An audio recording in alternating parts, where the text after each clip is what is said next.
નમસ્કાર, nation plus ન્યૂઝમાં આપનું સ્વાગત છે. હું સુધલ પરમાર.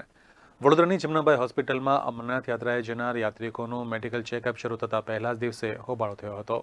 વડોદરાની જમનાબાઈ હોસ્પિટલમાં અમરનાથ યાત્રાએ જનાર યાત્રિકો માટે 59 લોકોના મેડિકલ ચેકઅપ કરવાની જાહેરાત હોસ્પિટલ દ્વારા કરાઈ હતી. મેડિકલ કરાવવા સવારે 11 વાગ્યાથી વડોદરા ઉપરાંત કરજણ, હાલોલ આસપાસના ગ્રામ્ય વિસ્તારના અંદાજે 400 લોકો લાઇનમાં ઉભા રહી ગયા હતા. જે પૈકી 59ને બપોરે 2:30 વાગે ટોકન અપાયા હતા. સવારથી લાઇનોમાં ઉભા રહેલા લોકો ટોકન ન મળતા પરત જવાને બદલે મેડિકલ કરી અપાય તેવી માંગ સાથે લાઇનમાં જ ઉભા રહ્યા હતા.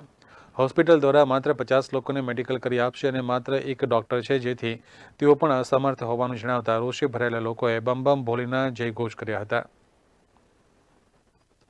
કેમેરામેન નવનીત પરમાર સાથે Satyam Nevaskar, Nation Plus News, Vadodara. સમાચારોના સતત અપડેટ માટે નેશન પ્લસ ન્યૂઝના યુટ્યુબ ચેનલને સબસ્ક્રાઇબ કરો, બેલ આઇકન દબાવો અને ફોલો કરો ઇન્સ્ટાગ્રામ, ફેસબુક અને ટ્વિટર પર.